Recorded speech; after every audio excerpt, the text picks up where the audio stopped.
What's up, everybody? Hello, welcome to another edition of the Hustling Sideways podcast. I'm Alan Halas. I'm a music writer. And I'm Jim Love.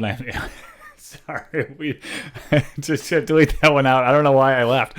I'm Jim Love, and I'm a keynote and motivational speaker. I'm laughing because of what happened behind the scenes, and here we are. Yeah. Just before this, our mics decided to just be crazy, so that was fun. It wasn't even that funny, but it was enough where because I already introduced myself, and I had to do it again, and it was just funny that I had to do it again. So anyway, here we are. It's good to see you all. Anyway, yes, this is the Hustling Sideways podcast. Yes. When we don't have guests on, as you can see, we are clearly here before a guest Empty. shows up. Yep.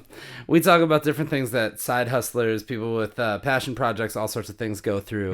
Experiences, today, yes. Experiences, shared experiences, Yes. for sure. Today we are talking about telling our stories and being authentic to our stories. Yeah. Somebody here makes a career out of being authentically themselves. Oh, that's right. I forgot about that. That's Good your point. thing. Yeah. So where you came from is really important, and especially when you're like Alan and you make it really big, you have to remember where you came from. Like, don't forget your roots. I'm kidding. Yes. You are doing a great job. That wasn't thousands and thousands of followers. They're all going, yeah. But it's really because I think as you're doing a passion thing, and perhaps maybe you end up making it, and getting a lot done or being successful.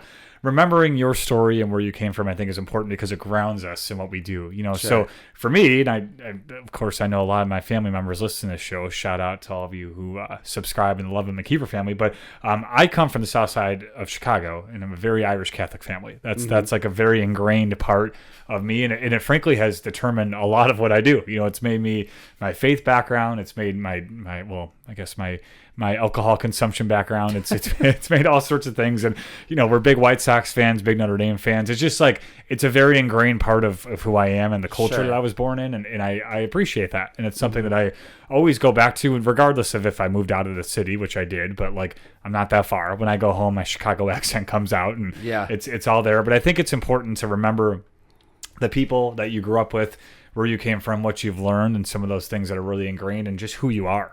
For sure. Because we forget sometimes, we get caught up in the BS and the monotony of this world, and you forget the roots and the values that you've had. And mine are really ingrained in me, and I'm appreciative of that, and I don't forget them. I always go back to them, because I think when it comes down to it, you are stuck with you, right? And I say that in a sense of when there's no one else in the room, it's you. It's your thoughts. It's who you are, which is scary. And I get to talk my own thoughts, but to go back to you. So what's funny, and obviously we talk about my speaking life.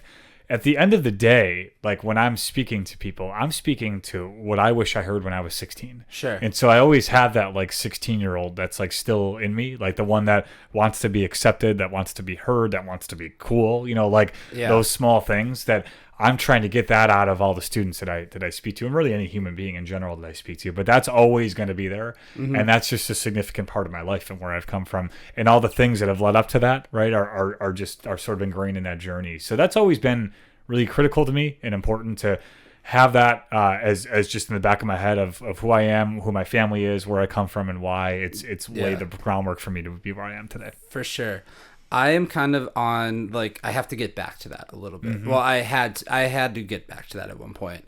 So in the same kind of spirit, I grew up south side of Milwaukee. That counts. Yeah. Good. Yeah. And I grew up skateboarding. I grew up listening to music and doing all this stuff that I eventually would put into a side hustle, into a side project, right? At various stages. I worked on a skateboard company with a friend, and I worked on, obviously breaking and entering, talking about music. Yeah. When I took some of my first jobs, right out of college, I thought, okay, I thought you need to grow up, right? So So you stayed at your internship job. yeah. So I stayed, until I got here. out. Yeah. But no, I went to a full office job and tried to fit in there and do the whole kind of corporate speak thing, and it was not my fit, right? And I knew that. So I knew that I needed to be authentic to who I was. So when I looked for my next job, I tried to look for something that was going to be even more reflective of who I actually am, right? And can live kind of this weird harmony between personal life and work life. It has to be. I think it's got to be a congruence, right? I needed who I was when I was working to be the same as who I was when I was not working. Yeah. So I had a little bit of that at the last publication that I was at. A lot more freedom for sure. Just from even the way I dress, the way I carry myself around the office kind of thing. Now I'm at a place where it is 100% me.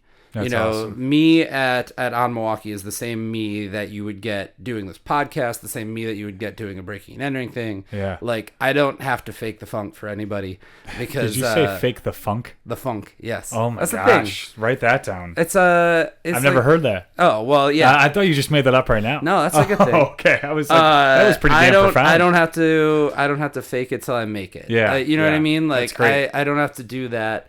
So like I had to go back to like being like, okay, well, what am I? You know what I mean? Like, what am I into?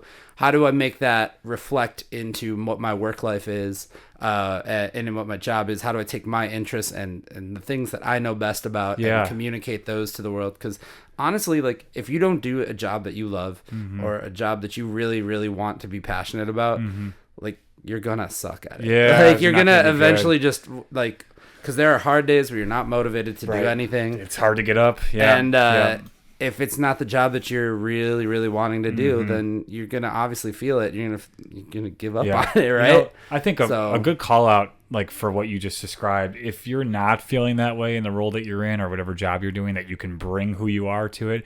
Talk to your boss. Find yourself in situations where you feel like you can show off who you really are. Sure. And I'm not saying if you're like a punk rocker and you're in, like, you know, working at Berkshire Hathaway to come in like and play your music or something like that. That's a very different, like, you know, like, but who your personality is, like to show it off in small ways to actually feel like you can come as you are, because if you're not doing that, there's something that's off. There's a little bit of a disconnect, because I have the same thing. I can be pretty real and I don't take stuff seriously, as you've all caught on to in our calls. Like, you know, when I'm having like a sales call, I don't take things seriously there either. We're not doing serious work. We should have fun, and people relate to that. Like, people relate to people who are fun, to humans, and that's what I found is kind of my differentiator. But if you're not feeling that way and you're not, like, realizing where you come from and the values that you have are not showing where you're at, I think it's important to really take a good look. Yeah, absolutely. And I mean, it's the kind of thing that, like, the second you know that it's not right, you're gonna feel that so hard, right? Like, you're gonna definitely feel that and be like, okay, this is something I need to get away from. I should even tell you the jobs that I was gonna take before my first real, like, adult job was gonna be like, I was supposed to be like I was like a week away from being an office supply salesman. Oh, fantastic! Like, door to door. Sell me this pen. Like, B2B, door to door. Yeah, like, I accepted it and then got my first real job. Damn. Instead of that. Well, we are all, and it would have been awful. I feel stripped of fun because you didn't have that job. I had plenty of other crazy stories. I don't need that one. Yeah, but that's for a different show. Yeah. But someday I should tell you the story of the shadow day that I did, where why haven't we done this they took me yet? to, like, a sketchy neighborhood, and awesome. Like, I swear to God, we walked past the place that had, like, bullets on the ground. Awesome. And they're like, so you would probably work in this territory. You were like, and scene. Yeah, and I was like, this is a little gnarly. Maybe not. Yeah, that's great. So we want to know how you stay true to yourself. How do you stay authentic to yourself? How do you tell your story? Tell us that in the comments for sure. Tell us your story in the comments. Tell us your story. Thank you guys so much for listening to the Hustling Sideways podcast. We are everywhere that you get your podcast. We're on LinkedIn. We're on YouTube. We're on Facebook. We're on X/Twitter, whatever you want to call it. We're on TikTok. We're on all of the places. Instagram. So don't forget to go and follow us there and share our stuff there, because it really does help. It does. And you can also, if you want to be a guest on the show, there's obviously an open mic right here for you, right next to us. You can send us an email at hustlingsideways@gmail.com. And Jim, keep on hustling. We'll see you next week. Peace.